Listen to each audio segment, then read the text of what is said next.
அனைவருக்குமே வணக்கம். சற்று முன் கிடைக்கப்பெற்ற ஒரு மிக மிக முக்கியமான செய்தி ஒன்று வெளியாகியுள்ளது. சற்று முன் தமிழகத்தில் திமுகவின் ஆட்சி கலைப்பு, ஆளுநர் அதிரடி அறிவிப்பு, கதரும் முதல்வர் ஸ்டாலின், இது மாதிரி பார்த்தீங்கன்னா செய்திகள் வெளியாகிருக்கு.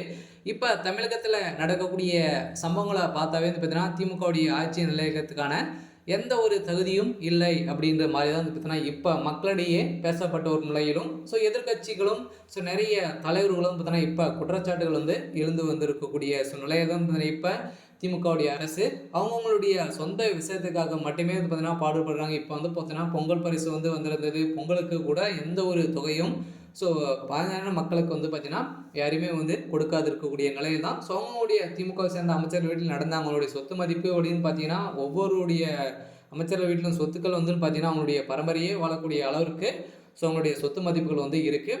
இது அனைத்துக்குமே ஏழை மக்களுடைய பணங்களாக தான் இருக்குது. இருந்தாலும் அவங்களுக்கு ஒரு சின்ன உதவி கூட செய்திருக்காத நிலையில் பார்த்தீங்கன்னா ஏற்பட்டு இருக்கு இல்லையா? அதனால் திமுகவுடைய தலைமையகத்துக்கு ஒரு மிகப்பெரிய எதிர்ப்பாக தான் வந்திருக்கக்கூடிய நிலையில் அதனால் ஏற்கனவே ஒரு மிகப்பெரிய பிரச்சனை போயிட்டு இருக்கு. இருந்தாலும் சட்ட ஒழுங்கை மீறி தான் திமுகவுடைய அரசு நடந்துட்டு இருக்கு அப்படின்ற மாதிரி ஸ்டாலின் மீது நிறைய புகார் பார்த்தீங்கன்னா நீதிமன்றத்தில் வழக்கு பதிவு செய்திருக்கக்கூடிய நிலையில் அவருடைய பதவியும் திமுகவுடைய ஆட்சி நிலைக்கிறதுக்கான வாய்ப்புகளே இல்லை அப்படின்ற மாதிரி தான் ஆளுநர் ஆர்.என். ரவி அவர்கள் பார்த்தீங்கன்னா இப்போ அமித்ஷாவிடம் பார்த்தீங்கன்னா பேசி வந்திருக்கிறதாக ஒரு செய்தி வெளியாக இருக்குது. அதனால் நேற்று இரவு வந்த ஃபோன் காலால் பார்த்தீங்கன்னா இப்போ அதிரடியாக முதல்வர் ஸ்டாலின் அவர்கள் பெரும் கதறி இந்த சம்பவம் தான் அதிர்ச்சியை அளிச்சிருக்கு. இருந்தாலும் திமுகவுடைய ஆட்சி இன்னும் ஒரு 24 மணி நேரத்தில் கலைக்கிறதுக்கான வாய்ப்பு இருக்குது. ஏற்கனவே பார்த்தீங்கன்னா இந்த அண்ணாமலை பல்கலைக்கழகத்தில் நடந்த சம்பவத்தினால பார்த்தீங்கன்னா திமுகவுடைய ஆட்சி நிலைக்கிறதுக்கான வாய்ப்பிலே இல்லை அப்படின்ற மாதிரி நம்ம எதிர்பார்த்துட்டு இருந்த நிலையில் பார்த்தீங்கன்னா இப்போ இதற்கு தொடர்புடைய திமுகவுடைய அமைச்சர்கள் தான் அனைத்து வேலைகளும் செய்திருக்காங்க. லீலை படங்கள் அனைத்துமே ஒரு 50க்கும் மேற்பட்ட படங்களெல்லாம் பார்த்தீங்கன்னா வீடியோ கால் மூலமாக செய்த அனைத்து வீடியோக்களும் இருக்குது.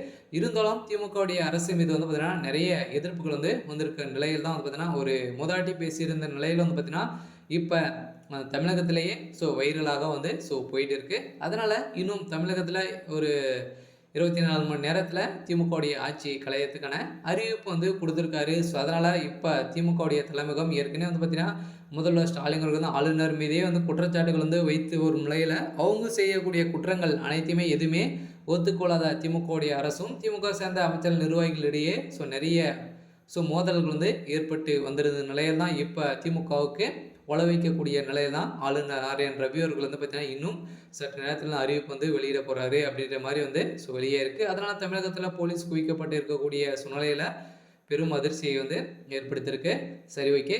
எனக்கான அப்டேட் பார்த்தீங்கன்னா இதுதான். மறக்காமல் நம்மளுடைய சேனல் சப்ஸ்கிரைப் பண்ணி சப்போர்ட் பண்ணுங்கள். தேங்க்யூ.